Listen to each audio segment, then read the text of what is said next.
हा कार्यक्रम खरं तर होळीच्या गावकऱ्यांनी व शाळेवर सुद्धा ज्या दिवशी सेवानिवृत्त झाली त्या दिवशी कार्यक्रम आयोजित केला होता, परंतु मी त्या दिवशी येऊ शकलो नाही. आज हा सगळ्या मित्र परिवाराच्या वतीनं नांदेडमध्ये सेवापूर्तीचा कार्यक्रम संपन्न होत आहे. खरं तर मी हदगाव तालुक्यातील ज्या भागात राहतो, गेल्या 25 वर्षापासून जिल्हा परिषद मध्ये काम करतो, त्या आमच्या सर्कलमध्ये 19 ग्रामपंचायत आहेत आणि मी अभिमानानं कधी कुठल्याही कार्यक्रमात सांगतो. आता तर आमच्या इकडच्या 100-125 ग्रामपंचायत झाल्या, तिकडच्या 52-54 ग्रामपंचायत झाल्या, परंतु सुरुवातीच्या जिल्हा परिषदच्या काळातल्या जे आमचं निवगा सर्कल आहे त्याच्यामध्ये उमरी गाव आणि ते मूळचं सरांचं जन्मगाव आणि उमरी गावाचा इतिहास मंडळी तर असेलच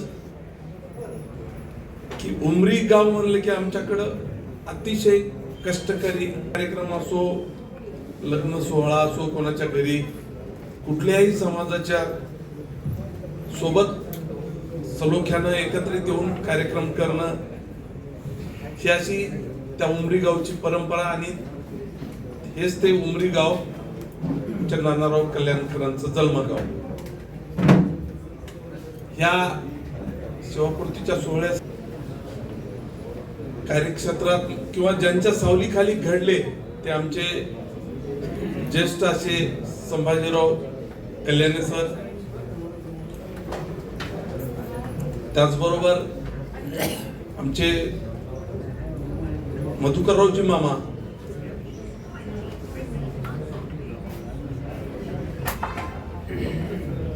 त्याचबरोबर कामाजीराव पवार साहेब, आमच्या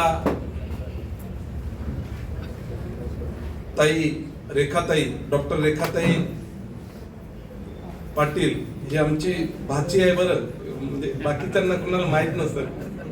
त्यांचं मामाचं गाव आमचं कोहळी आणि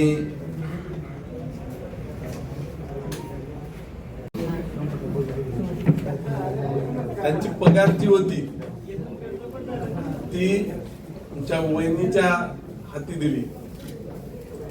वहिनीचं सुद्धा भाग्य. मी आजच एक उदाहरण सांगतो. म्हणजे सकाळी मी रात्री 11 वाजता, म्हणजे आम्ही बाय रोड मुंबईवरून आलो. परवा अधिवेशन संपलं, रात्री संभाजीनगरला एक लग्न होतं, सायंकाळचं 6 वाजता तिथं लग्नात व्हिजिट करून रात्री उशिरा आलो. उशिरा आल्याच्या नंतर आपण कपडे काढून असेच खुंटीला ठेवतो आणि सकाळी लवकर जायची तयारी असते. मी माझंच सांगतो, ते विषय DP सावंत साहेबांनी सांगितल्यामुळं. आणि आम्हाला सकाळी नाश्ता नसतेच, आमच्या ह्याच्यातला नाश्ता मेनू बंदच आहे आमचं. म्हणजे जेवण घेतलं तरच ठीक आहे, नाही तर मग पुन्हा काहीच भेटत नाही. म्हणजे सुरुवात आम्हाला शहरात, आता आपण मुंबईला राहायची सवय पडली, तिथं 12 वाजेपर्यंत जेवणच भेटत नाही. आणि आपल्याकडं म्हणजे कुठली तशीच झाली, सकाळी नाश्ता, दुपारी सुद्धा सकाळी जेवण करायचे, आपला डबा बांधून सोबत, पुन्हा आले की सायंकाळचं. म्हणजे त्यावेळेस 3 टाइम जेवणाची घाई आणि सकाळी त्याच्यामुळं घरातला स्वयंपाक होती. मी सकाळी आता ह्या गडबडमध्ये एवढ्या फास्ट जायचं होतं का 10-15 दिवसाचा गॅप पडला होता. लोक बैठकीत बसून होते, युग्यामध्ये बसले होते, हदगावला बसले होते. ते करून नांदेडचे काही कार्यक्रम, साखरपुडे, लग्न, हे असे विविध कार्यक्रम, दिवसाचा दिनचर्या. आणि त्यातच मी त्या काही पेपर राहतात जुने, या खिशातली पेन त्या खिशाला लावायची. सकाळी माझं सहज लक्ष गेलं तर त्या खिशाला पीठ लागलेलं होतं.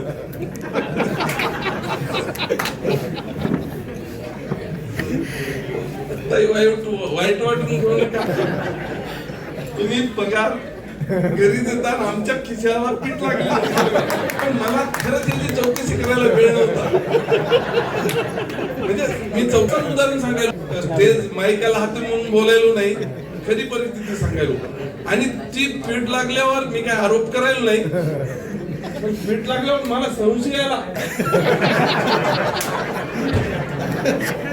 आमची काय पगार नसते, असं कुठून तरी आलेलंच राहते, तुमची मेहनत किती आहे. नाही सांगायला काही हरकत नाही. मग ते पण मला वेळ नसल्यामुळे मी चौकशीच्या भानगडीत पडलो नाही. तसेच कपडे या ते वाचत राहते तिकडचे, आणि खरंच आज घडी बांधायचं विसरून गेलो. पुन्हा मला आठवण आली घडी कुठं आहे, घडी ते म्हणजे फास्ट जायचं होतं, त्याच्यामुळं या सगळ्या गोष्टी घडल्या. चौकशी केली नाही, परंतु ह्या गोष्टी घडतच असतात. म्हणजे आम्हाला कधीच असं द्यायचा योग आला नाही. तुमचं भाग्य एवढ्यासाठी नाही लोक. आणि मी एका कार्यक्रमात सांगितलं होतं, असाच कुठला तरी सेवापूर्तीचा कार्यक्रम काहीतरी होतं.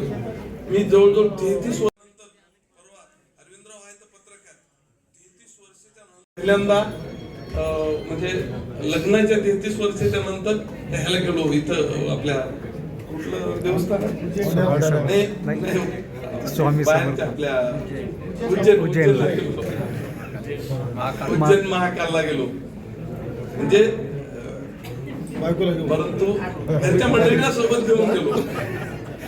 आणि मी कुठलाच आज मला आठवत नाही आता तिरुपतीला जायचं ठरलेलं आहे, परंतु कधी गेलो होतो ते मला दर्शन घेतलेलं आठवत नाही आजही. म्हणजे इतकं सांगायचं म्हणजे काही एवढं हे नसतं, परंतु आज जाऊ उद्या जाऊ, परंतु केलं पाहिजे. सगळ्यांना कसा दिवस निघून जातात. आणि ठीक आहे,